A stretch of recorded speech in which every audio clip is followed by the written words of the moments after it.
Hello, I'm Keith and welcome to my channel Attack from Down Under. Today's video is a record collecting video. So if you tuned in for my heavy metal videos, probably in the next couple of days I'll be posting a heavy metal video. This one's a record collecting video, and it's all just basically about my most played records and the records that I play just to lift your mood a bit and just cheer you up a bit, and the ones that I just enjoy spinning. Thank you for my new subscribers, and thank you for those that are tuning in. So the first part of the video will be, I'll just talk a little bit about Pink Floyd, and then I'll get into the main topic of the whole thing, explain a bit more about it and get into that. So I'd just like to talk about basically just carrying over from my last video, which I talked about Jimi Hendrix and the great job the Jimi Hendrix estate is doing with all his releases. Very high quality packaging, his pressings, sound quality. So I'd just like to say, go into another band, which is Pink Floyd, do the same sort of thing. Really good packaging. They replicate the original packaging of all the Pink Floyd albums. They're priced really well, all these reissues that are coming out from the Pink Floyd back catalogue. And they've reissued quite a lot of the old albums, even in stereo and mono. So if you see this label here, there's a similar one on all the reissues. Don't hesitate if that's an album that you want to grab, because the sound quality is really good. Everything is done well, the album, from the album covers down. So just if you see the Pink Floyd records there, so they're all remastered. There's a stereo remastered one. They're all on heavyweight 180 gram vinyl. So if there's the albums you want, then grab them, because I think one day you might not be able to get them. This album was released in 1967. This is Pink Floyd's Piper at the Gates of Dawn. Okay. And it's the only Pink Floyd album that was made when Syd Barrett was in charge of the group. It was his group. He started it, and he wrote all but 3 tracks on this album. And the singles on here are Arnold Lane, See Emily Play. This is one of the reissues like I was just talking about, and it sounds fine.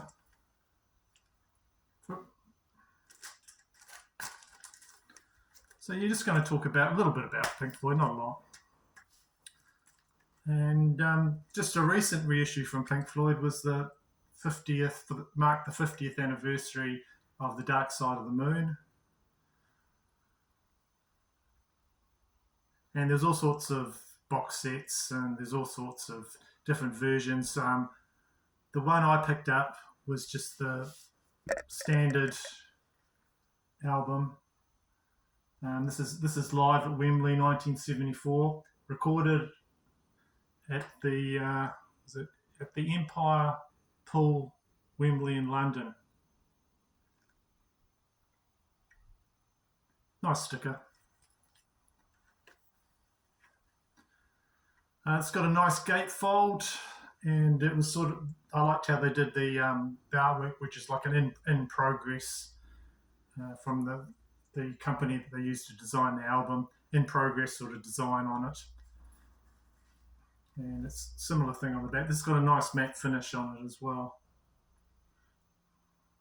like a tech drawing type cover. And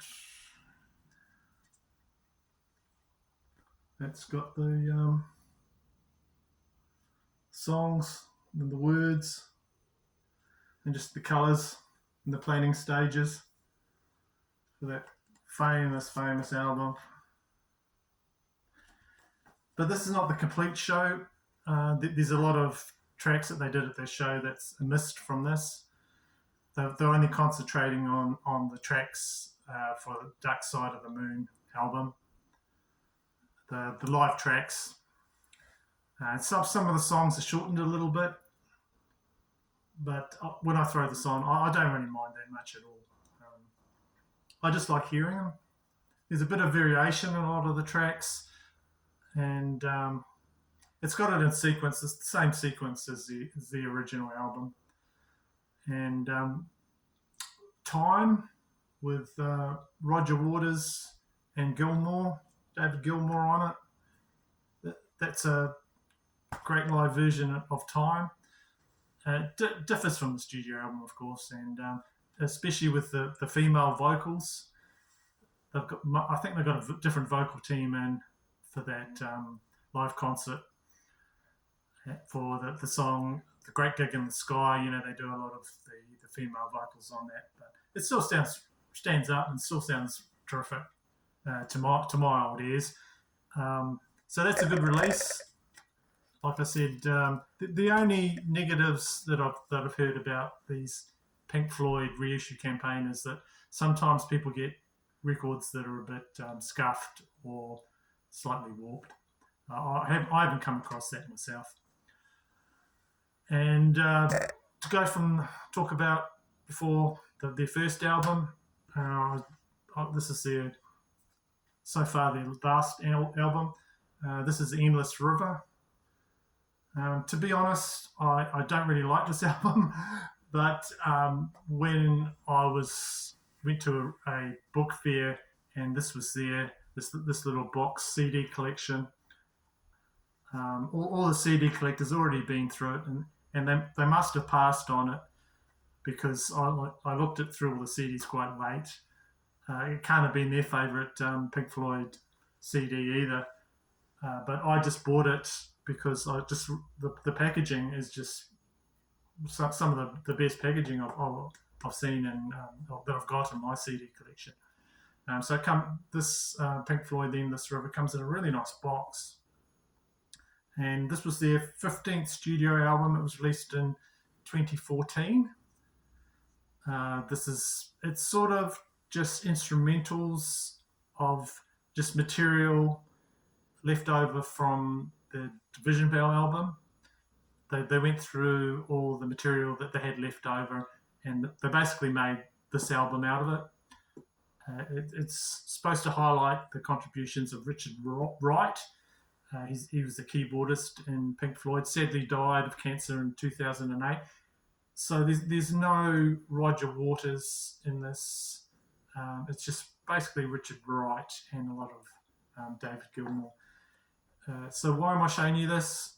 Just because of this really nice CD packaging. I'll just show you the box first of all. So you got like a heavy card box. On the inside, there's a nice little tree there,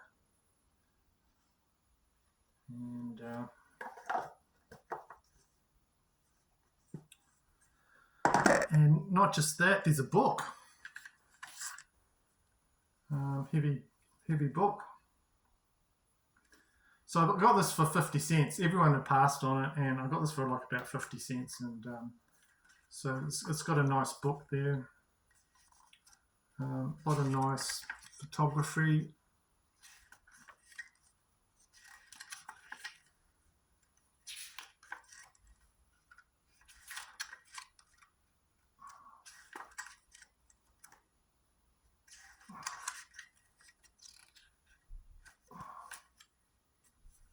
Just a really good CD package, and headache-inducing card. Don't really know. A lenticular is the fancy word for the card, and yeah, another photo.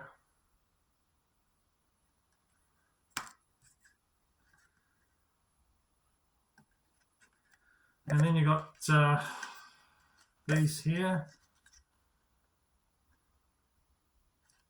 More CDs. I think there's a. I'll just read what it is on these things. What do we got? A DVD audio visual, Anacina Untitled, Nirvana, and then there's audio, total audio visual audio 39 minutes, and then the Endless River album in 5.1 sound, in stereo, Dolby, the whole works. So this is a whole works CD box set, and I got that for 50 cents. Okay, so a lot of these albums I'm going to show you next are ones that basically when I just put on the turntable that I enjoy the most, and some of them are really well ones I've played lots, so much, some of the most played records I've got. The next two I'll show you are ones that sort of got me through the whole COVID period that everyone knows about. I won't go into that. That just I'd play when in the mornings, and I'm not really a morning person, and they just get me going in the morning. So the first one I'd like to show you is this one here. This is by the group My Morning Jacket. I think it's a self-titled album. This is their 9th studio album. This was released in 2021. My Morning Jacket is an American rock band, and they were formed in Louisville, Kentucky in 1998. This was just like a very comforting sort of album to listen to. Comes in a nice gatefold. There. Just really mellow, soul rock. There's a lot of 1970s type guitar sound. Songs I like on here is Lucky to Be Alive and I Never Could Get Enough. Just really soothing sort of stuff. And you get this massive fold out thing here. There you go. Really nice. And I'll give credit to G.I. Sanders on the channel NTX Vinyl, because this is one of his favourite records of the period as well to listen to and just enjoy when things were pretty dire. This is the vinyl that came out with it. 2 record set. So the vocalist and the guitarist, lead singer is Jim James. On bass is Tom Blankenship. The drummer is Patrick Hallahan, and another guitarist, Carl Brommel, and the keyboardist for that group is Bo Costa. Just positivity in that record, and just chill out music. And another one that is a bit of a surprise that I used to play during COVID quite a bit, more than I thought I would. Just enjoyed at the time. And this is Paradise Theatre by Styx. I don't know why, but it sort of resonated at the time. This is their 10th studio album released by the American rock band Styx, and this came out in 1981. It's got a hype sticker on there. Special laser etched graphic record featuring the hit "The Best of Time." And that song was written by Dennis DeYoung, and that's just a positive song, and just all the production and everything. I just liked it, and folds out that way. And that one was a sort of a concept album. It's a fictional account of Chicago's Paradise Theatre, from its opening in 1928 to its closing in 1956, and it was pulled down, I believe. And there's the wax. So that's the etching side of it. I don't know if that shows up, but it says like it's a special edition for the etching side, but I've never come across another edition that doesn't have the etching, so I don't know how limited it was. I think they all had it, but I'll probably be wrong, but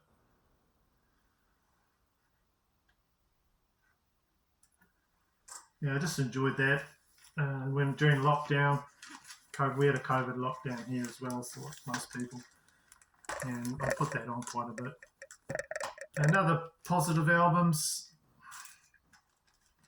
and most played records. This I've had a long time.